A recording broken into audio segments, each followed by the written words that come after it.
Um, Hello, everyone. My name is Navid Hakimi, and I'm very glad to be joined here by Professor Chater and Dr. MacKay from Warwick Institute and Mathematics Institute in the UK. And they're going to talk about thermal macroeconomics, a thermodynamic approach to economics. So the first part of the talk would be them going through the presentation, and then hopefully we're going to have time to ask some questions and ask their opinion about the mapping between their concepts and active inference, and also more maybe general questions about macroeconomics. So very glad and very excited for the talk, and I give the mic to Dr. MacKay.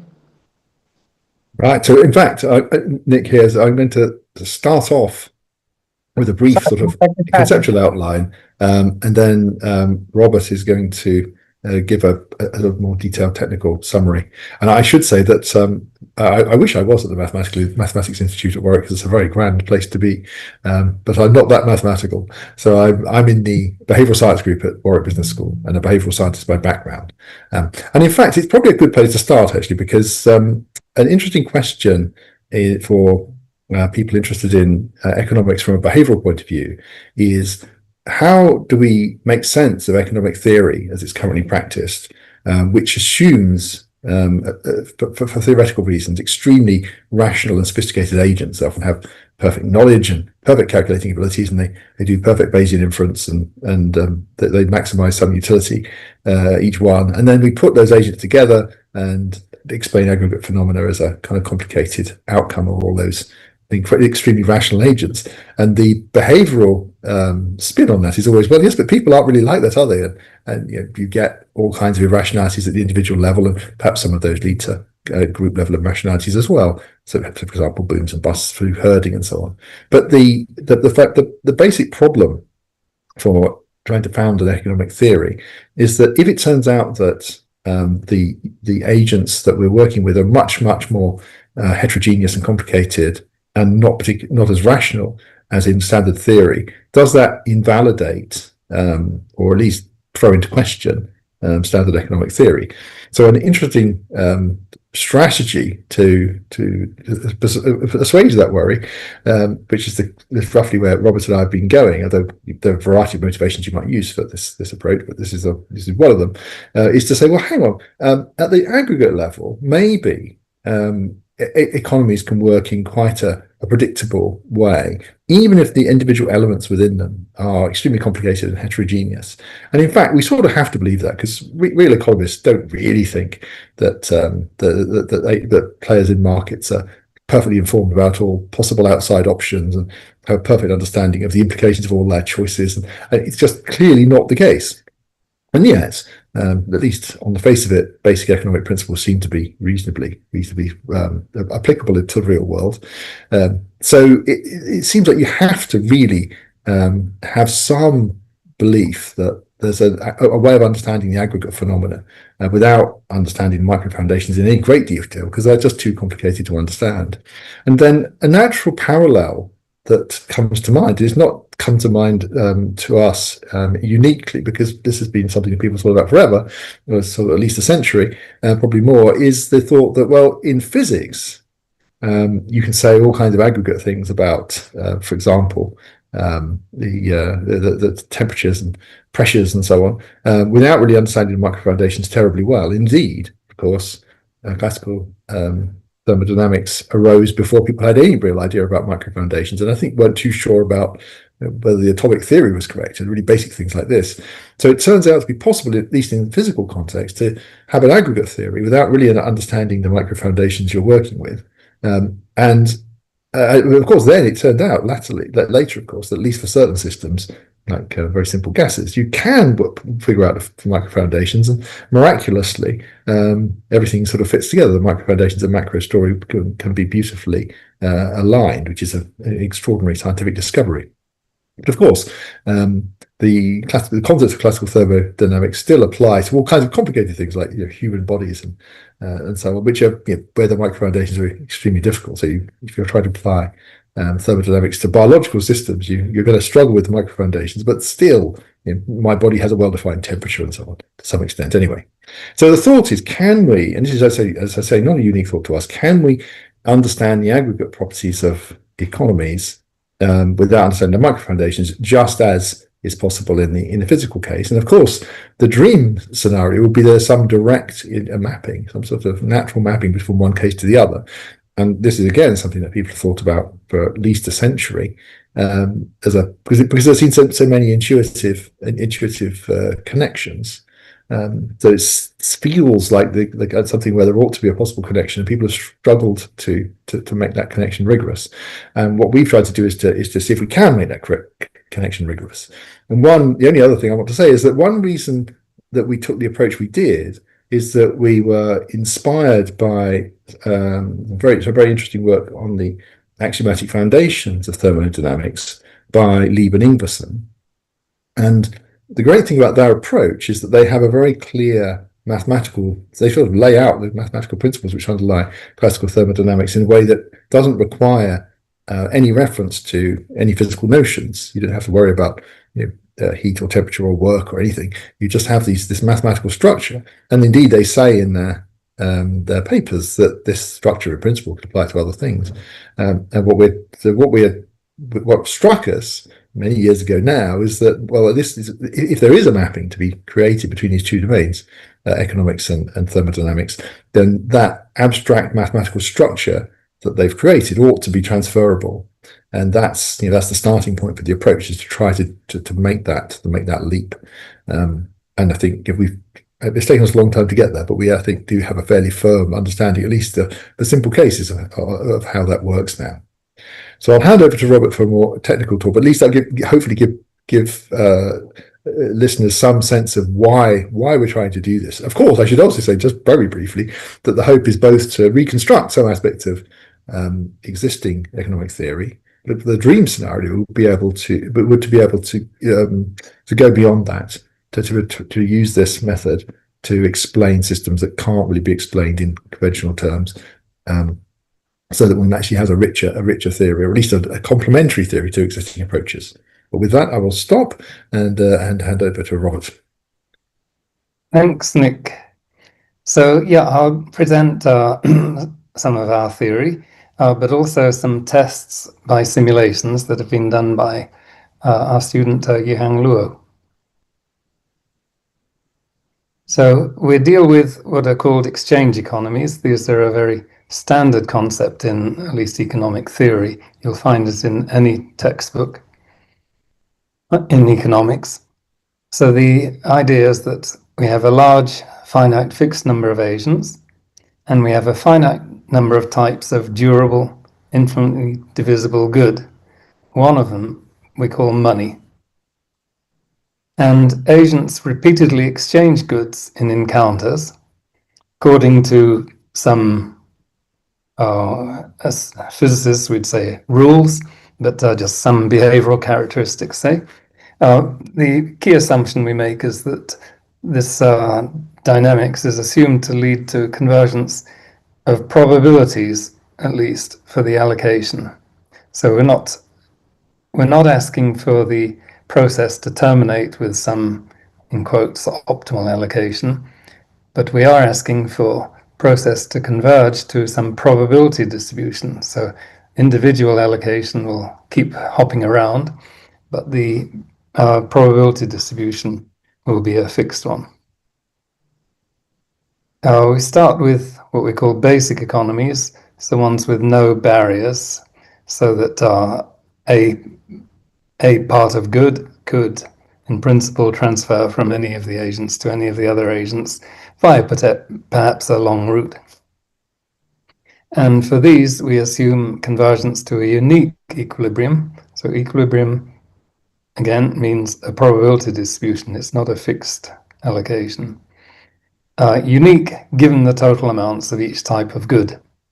So obviously, the types of good we're supposing are conserved. So we get different equilibria as you change the amounts of good. But we're really interested in multi-part economies, so where goods of some types are constrained to some subsets of agents, which we call components. Just think of an economy that lives on two islands, and maybe some goods can't be transferred from one of the islands to the other, but other goods can, and maybe money can. So again, we'll assume convergence to a unique equilibrium, but now specifying the total amount of each type of good isn't enough, because the amount of good on one island can't change either, so we need to specify a bit more. Then the question is, what happens if one removes some barriers or puts two or more economies in some form of contact? Right, so suppose it becomes possible to move the good from one island to the other. And this one can regard as a basic question in economics. So we have an answer, which is very different from standard economics. Our answer is that under some axioms, and one significant one that I highlight is extensivity. So we assume that there's some scaling symmetry of economic systems. Then each economy has a concave, twice differentiable entropy function, we call it S, of its state. So the state is given by the amounts of money and goods in the various components that I talked about, such that when you put economies in contact, the total entropy cannot decrease, and any outcome that increases the total entropy is possible until you reach a final outcome that maximizes the total entropy. Then there's nowhere else to go. Contrast this with standard economics, where no economy would want to reduce its utility. So if we think of this entropy as maybe like a utility, and the final outcome would be a Pareto optimal allocation accessible from the initial endowment, which wouldn't necessarily maximize the total utility. So this is the basic answer, but I'm going to go through a list of further consequences and illustrate them by Yang's simulations. So a first consequence is that each economy has a financial temperature, and this is actually given by the reciprocal of the partial derivative of the entropy with respect to the amount of money in the economy. And on financial contact, money flows from hotter to cooler.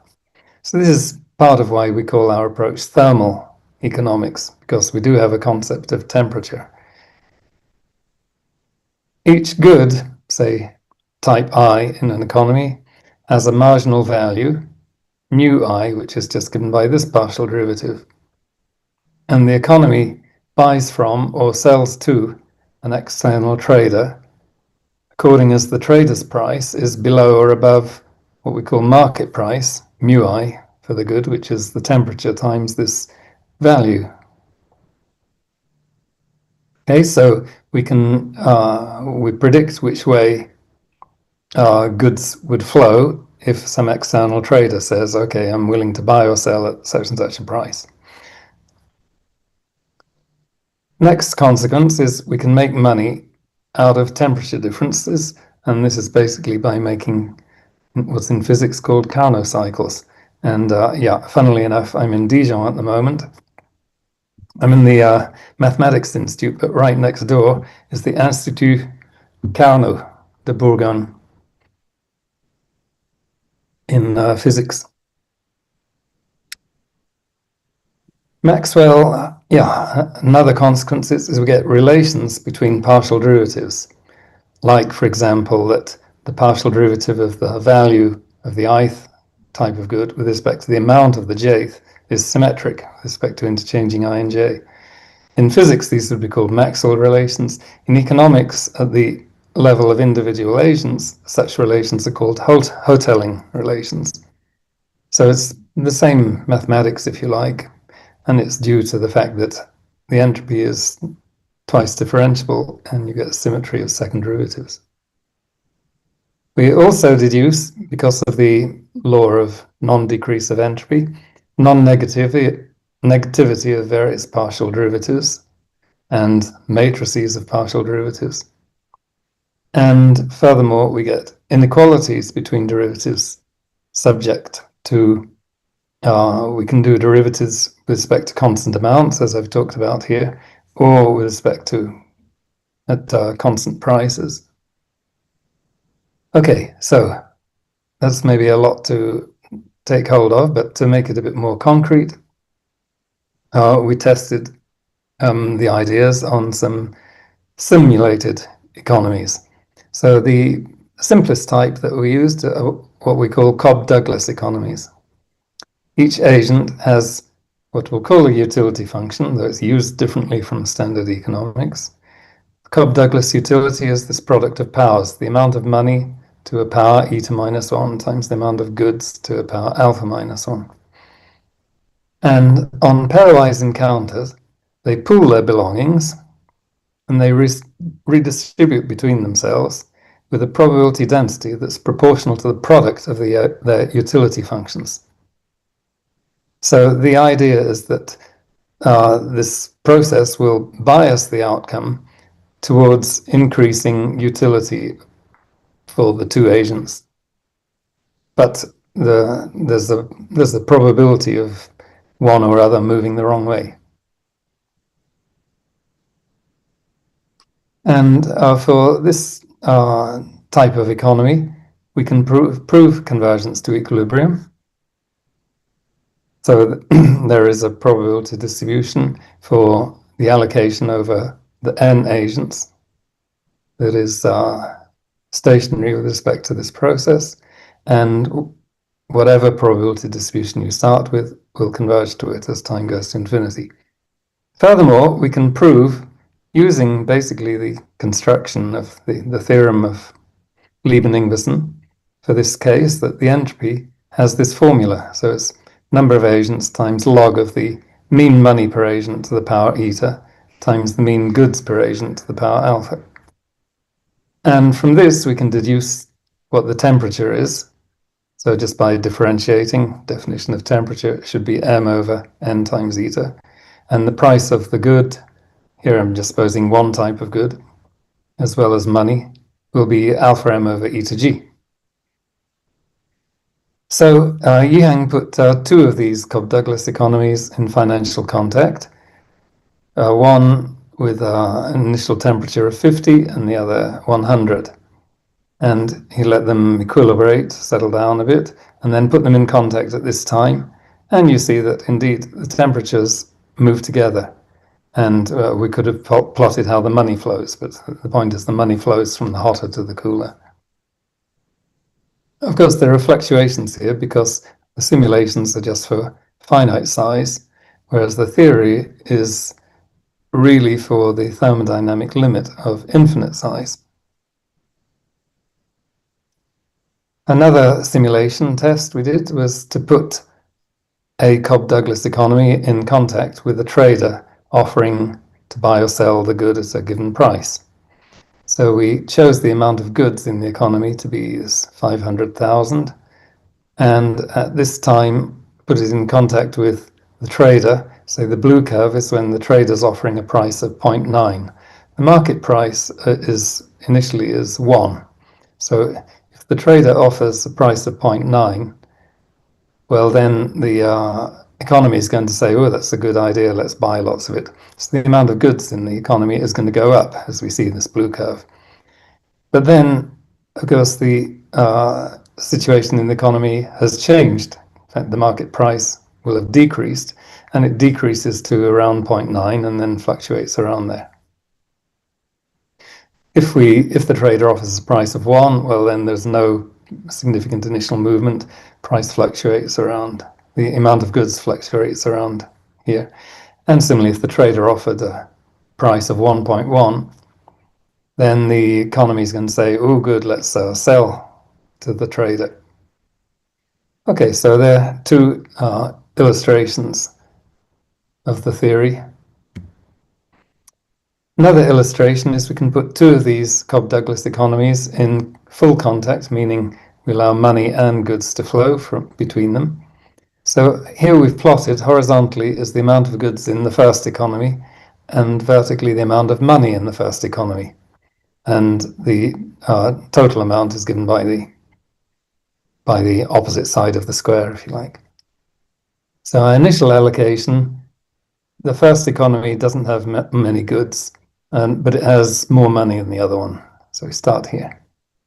And we let them exchange. The economies actually have different exponents in their Cobb-Douglas laws, just to show that doesn't matter. And the simulations trajectories look like this. So there is flow of money and goods from one to the other, and then it settles down around some point here. And the contours in this picture are the contours of total entropy, the entropy of the two economies added together. So you see that the entropy increases to this maximum point. Over here, we chose a different initial endowment, and we get the same behavior. But interesting thing in this is, again, to contrast with standard economics.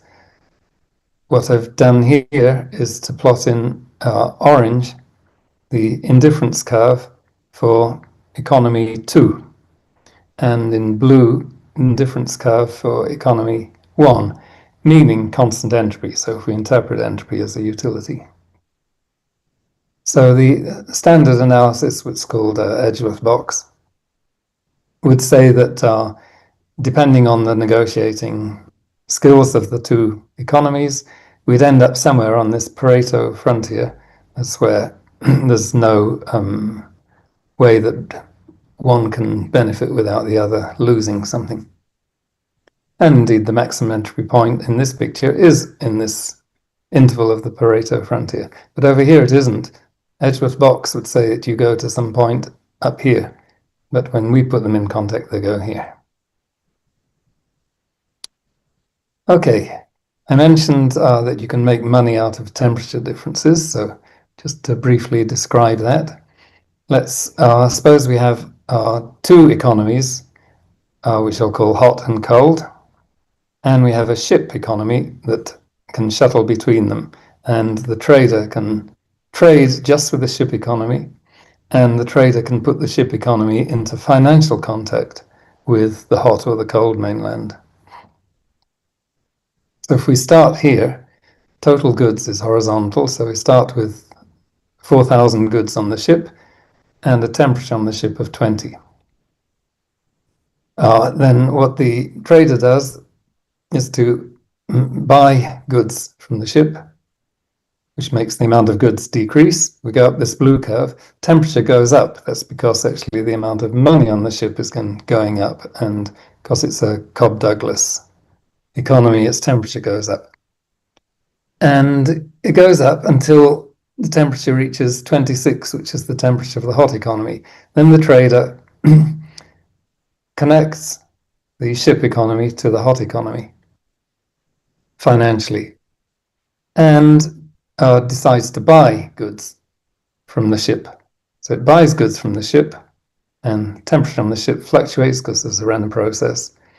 But basically around 26, there's some money flow also from the hot economy in order to maintain this temperature, until a certain time when the trader decides to disconnect from the hot economy and carry on selling goods to the ship. We go down this red curve until the ship reaches the temperature of the cold, then we put in contact with the cold and buy goods from the ship until we get back to the beginning. And in this process, the trader makes a net amount of money, and in some sense it's given by the area of this, suitably interpreted. So we verified that. Okay, maybe that was a bit long.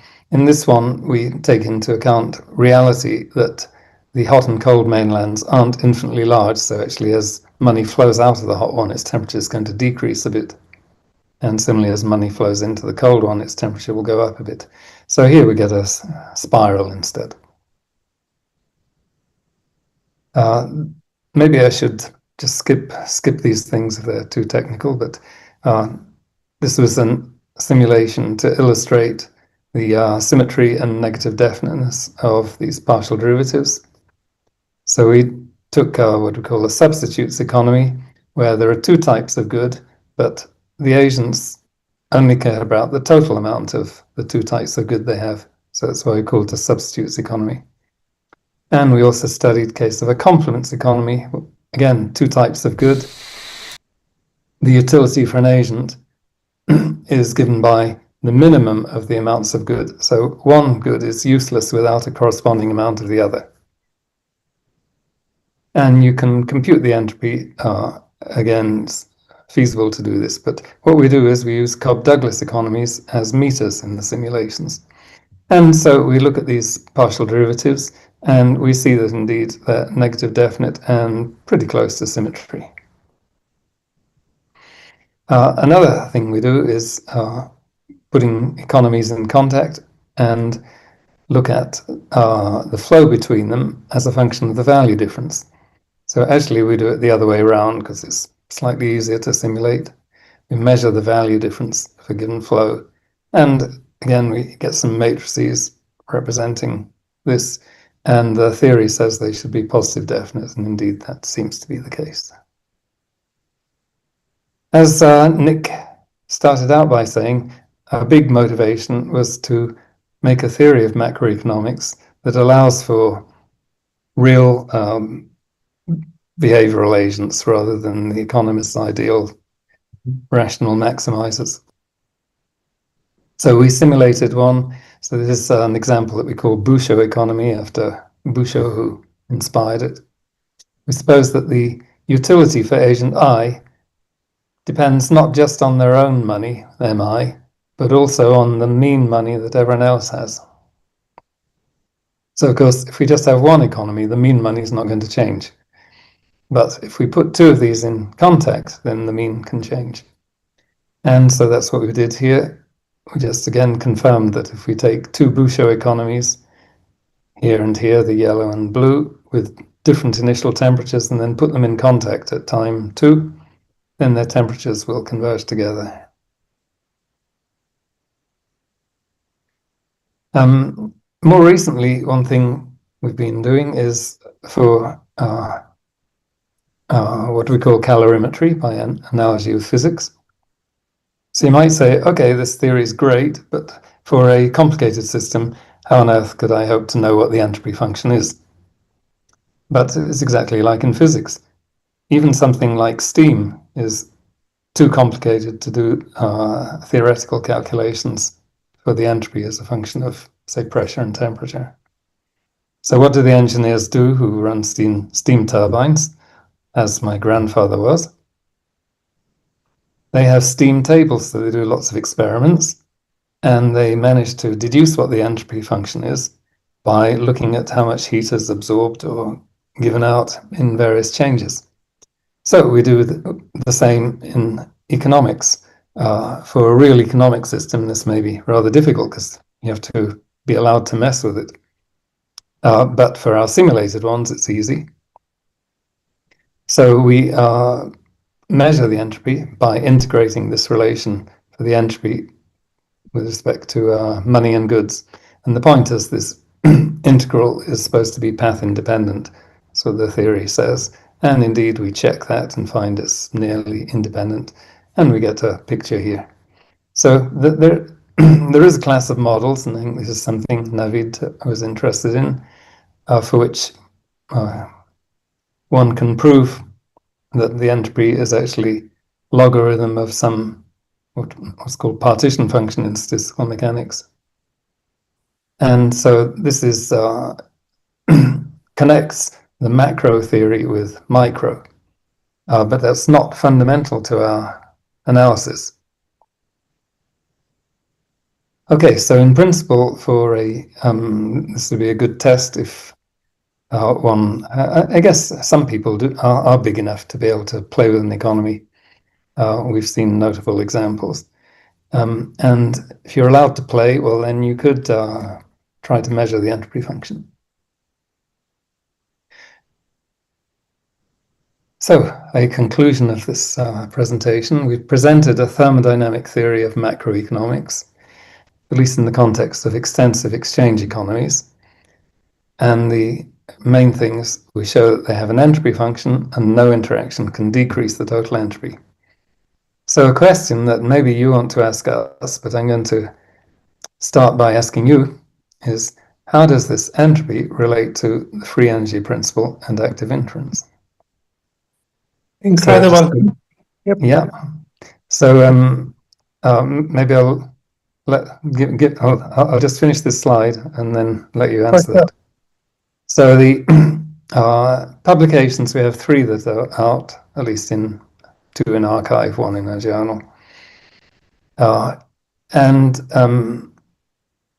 S log Z is something that's nearly finished. Calorimetry, we have results but haven't written up yet.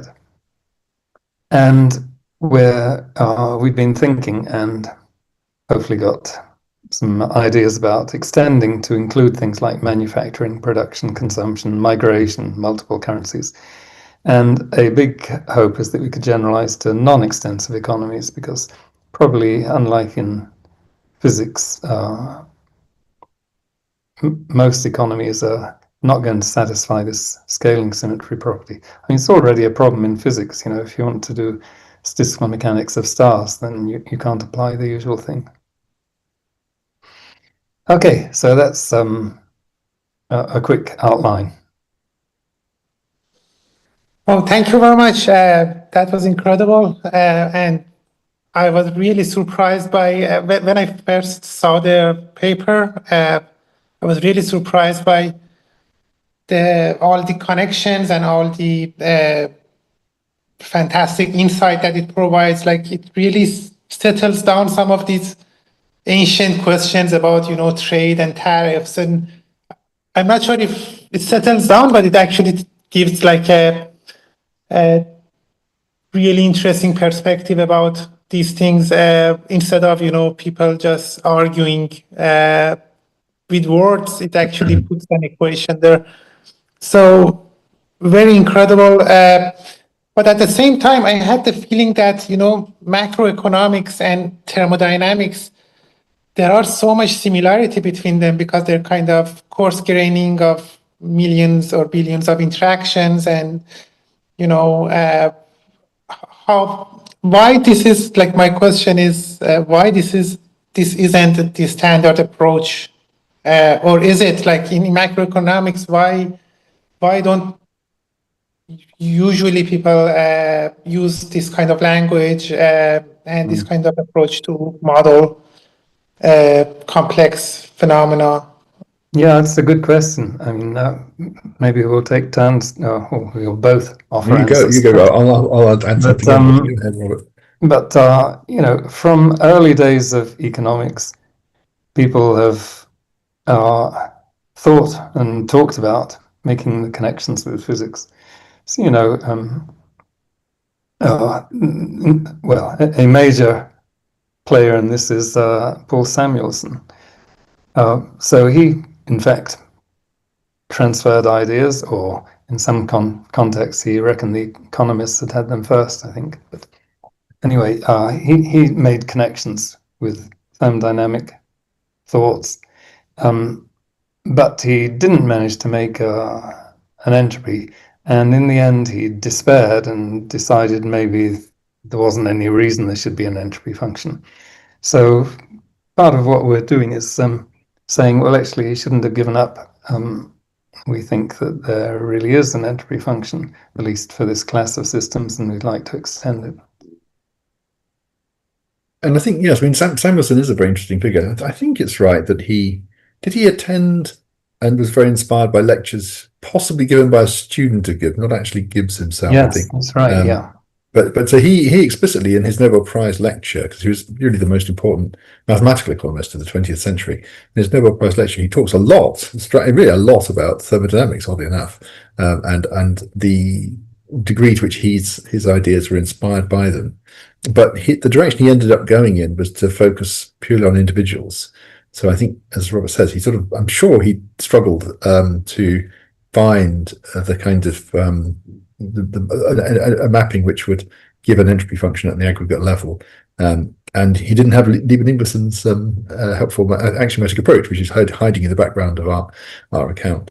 But what he did do is focus on individual perfectly rational agents interacting in a market, and that idea that we could found macroeconomics on assumptions about individuals became the standard way to do things. And although, of course, everybody continually says, well, of course, we don't really believe these assumptions about individuals, they're not really true, they don't really have perfect knowledge and perfect calculating ability, etc. Nonetheless, the theory assumes that they do, and off it goes. So there's been this enormous sort of stream of mathematical economics which undergirds really current economic theory, which has taken this very micro-foundational approach. But the micro-foundations are very specific because they require this perfect rationality assumptions. So in some ways, I mean, things could have gone very differently. I mean, from a very early stage, it could have been that people made a more solid connection with a classical thermodynamic approach, and then there would have been a parallel stream of work which was just focusing purely on the macro, perhaps not really worrying about the micro foundations at all. But that hasn't happened, and now I think there's quite a lot of resistance to it. So when we talk to economists, which we do quite a lot, a very, very common point is, well, this is all very well, but where are your micro foundations? I mean, of course, we have some. If we take the Cobb-Douglas economy simulations, we can say, well, okay, that's our micro foundation, but we don't really think that's right, because those are useful for saying that the theory makes correct predictions with a particular in a particular sort of simulated instantiation. But the whole point is we don't want to make assumptions that human beings are really Cobb-Douglas agents or perfectly rational agents or any other specific kind of agent. That would be to rely on the micro foundational story where we don't imagine such a story could really be spelled out. It is that humans and firms and government regulations, etc., so inordinately complicated. Thank you very much. Yeah, I think this is a fantastic, honestly, very, very interesting direction, and I'm really happy that at least you guys are working and we can enjoy reading these papers. So you asked about the entropy definition in free energy principle, and maybe Daniel can jump in here. But usually, in my experience, people have maybe share the same mathematical formula, but everyone has their own internal model of what entropy really means and what it really does.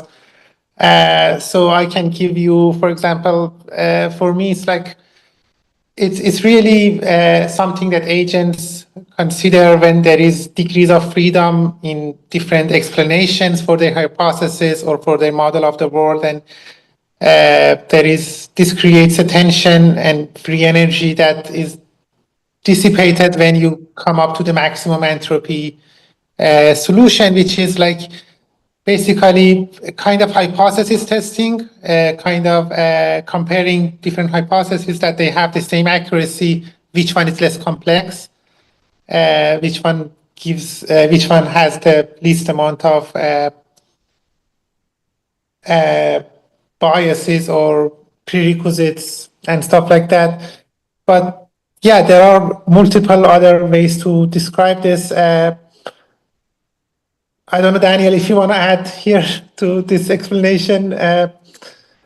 Yeah, well, thank you for the presentation. And I think, Naveed, your comment right there at the beginning about how the coarse graining between micro and macroeconomics is similar to that coarse graining between the agent level behavior and the aggregate collective phenomena. So I guess my question was, when entropy is used in this physical sense of particles like the steam engine and the coarse graining of physical states, the decisions that they participate in are not necessarily active. They're following, in a very straightforward sense, energy gradients.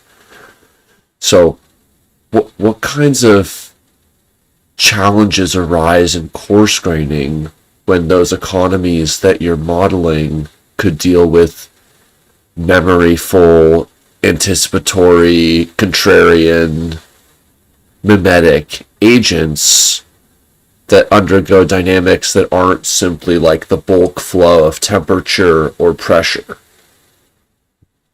Because when entropy is discussed in agent-based modeling and so on, it's often the entropy of a belief distribution in terms of the Bayesian updates of cognitive beliefs that an agent holds, which has some analogous formalisms to that of the gas engine and the temperature exchange, but in a way it's kind of transposed into a different register.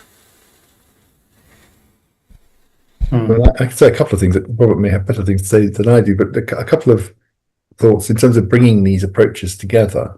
One, of course, is that in our world, we're just dealing with people trading goods, but they could also be trading stocks or securities of some kind.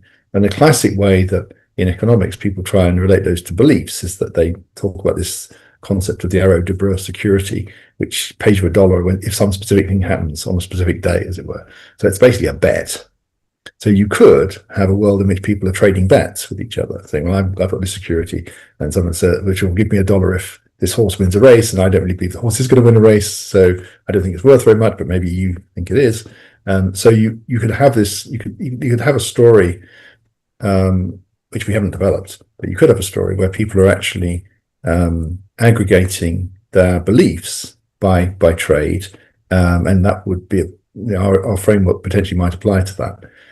But we don't, and then of course you might well have interesting questions about what the aggregation of a large number of people's beliefs, how that should work, and also to what extent that aggregate itself can be viewed in some sort of meta level as a kind of rational, as it were, market. I mean, it's not really clear to the extent that we have a story which would generate an idea of the market itself as being a kind of information processing system, but it'd be an attractive idea, because what we're trying to do is to think of the macro system as the thing we're focusing on. So it could be, we can think of the macro system as a kind of belief updating machine, and so where specific bits of information get fed into different bits of it, because different people learn as they do in a real economy. They have different bits of private snippets of information and different bits of expertise, and yet the whole market as a whole is going to produce some kind of sort of aggregate outcome. So you're trying to see that. I suppose we'd be interested in seeing that process, seeing the whole system as an information processor is closer to our approach than focusing on an individual personal brain. So of course that's still super important how individual brains work, but here we're thinking, well, is there some information, it's interesting to speculate, is there some interesting information processing story about whole systems of people when they can interact in a market-like way? And of course they might not just interact in a market-like way, because as you suggest, Daniel, there are lots more complex interactions they might engage in. For example, they might talk to each other, or observe each other, or think each other's reasoning is flawed, and so on and so on. So there may be many more complicated things going on there, which we don't have a story about. But the hope would be that the macro story might be somewhat, at least in some cases, might be somewhat independent of those details. Yeah, that was sort of my follow-up question, is what sorts of software or theoretical or empirical developments do you feel like this line of research is taking you towards?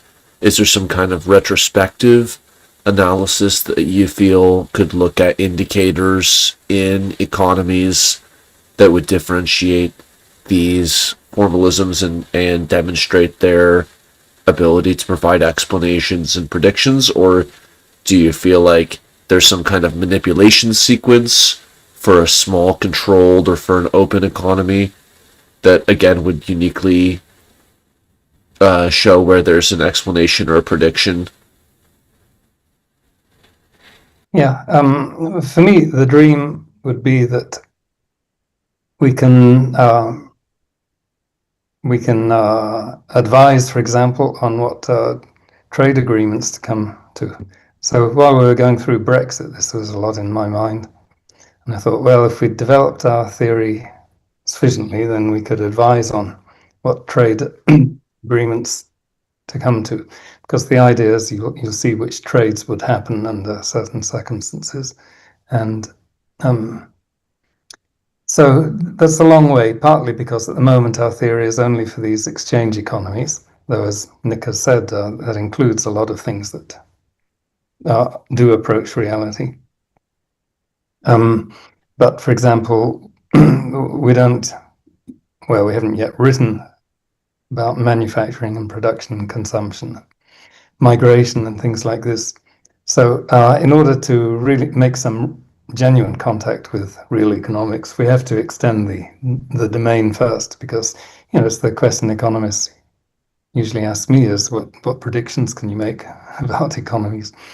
So for the moment, we can predict for exchange economies, but then you need you need an example that really is an exchange economy.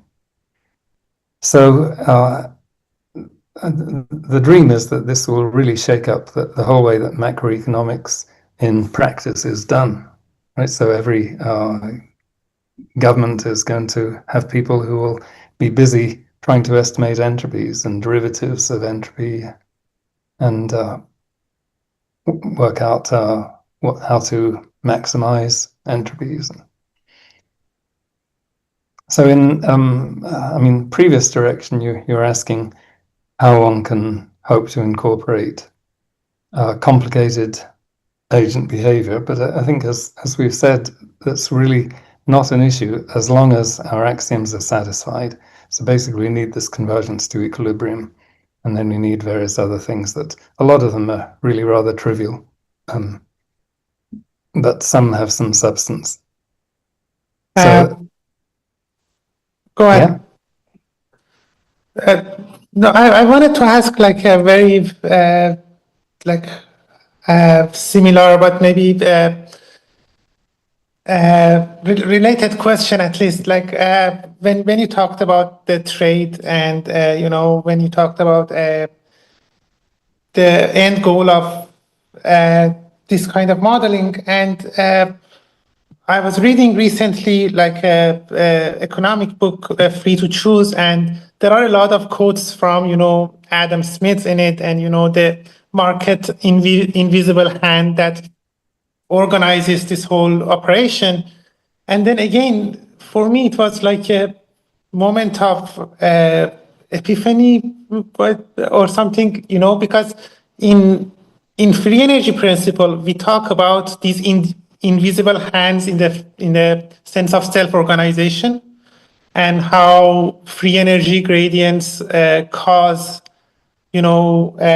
Markov boundaries to form, or cause agents to behave in a way, or collection of agents to behave in a way to get rid of these free energies, act against these gradients, and that's how structures form, in hierarchically even, like in a biological system, or any kind of self-organization that we talk about is kind of, there is a gradient of free energy, and then self-organization happens because of that.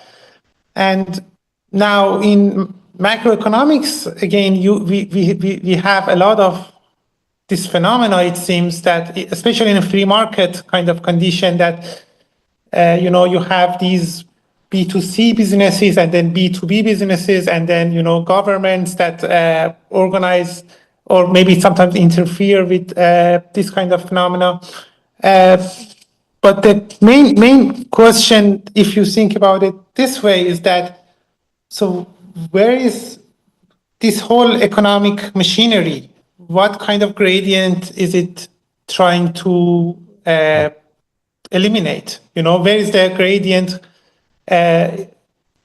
Is it trying to satisfy human needs at the end? Like, is this utility thing is a little bit complex? And then what is the source of all of these low entropy or available free energy that feeds into this whole cycle? And I don't know if yeah, well, these are deep issues, I think, Naveed, but I think we have some sort of nebulous and not perfectly formed yet thoughts on some of these questions. So, I mean, certainly the notion of utility. I mean, we're talking about entropy as utility, but that's not utility for specific individuals. And so, it's a very interesting question. Is the notion of utility as we're using it, which is essentially this aggregate property of the whole system, does that in any way guarantee or tend towards an increase in actual utility or well-being or happiness of individual people? And I think that's by no means it's not in general going to be true. There might be some conditions under which it is, but so that's a crucial question for welfare economics, of course. Another thing that's worth highlighting is this question of self-organization. So we don't have a deep theory developed on this at all, but one of the things we're really rather interested in is under what conditions do certain kinds of organizations spontaneously arise. So why is it that we have firms? Why do we have people suddenly constructing laws, creating states? I mean, obviously all these questions arise in the same way they do in biology, and it would be very appealing if it turns out that whatever insights we have in a biological case, there's a sort of parallel between those and the economic case. So it would be attractive if one could say, if one thinks that there's a maximum entropy production story or possibly minimum entropy production story or whatever story you like that applies in a sort of physics, the interface between physics and biology, maybe that's also applicable in the economic context too, and that would certainly be something interesting to think about. And just a final small thing is that the invisible hand, I think that it's very much at the front of our minds here, that this kind of story is telling you where the invisible hand is going to guide you. It's going to guide you to maximum entropy given the constraints you've got. That's not necessarily going to be for the benefit of all human welfare, but it's that at the aggregate level, that's what the system is going to do. That's where Adam Smith's invisible hand is guiding us. Yeah. So one addition to the answer is the important thing, I think, is production and consumption. That's what's driving the system, and this is where the intricate structure can come from. It's just like in physics, if you don't drive the system, it'll settle down to some pretty homogeneous, uniform state. But if you're driving it, then you can get convection rolls and all sorts of things. And that's what we haven't yet done. But to my mind, that's where really economics is going to be. For sure. And the reason I'm asking this about the utility function is that the consumption part is a little bit confusing for me, because, I can think about different scenarios, like you can just put like an oil well on fire, just consume all the energy, just waste it. And that wouldn't be an economic thing to do.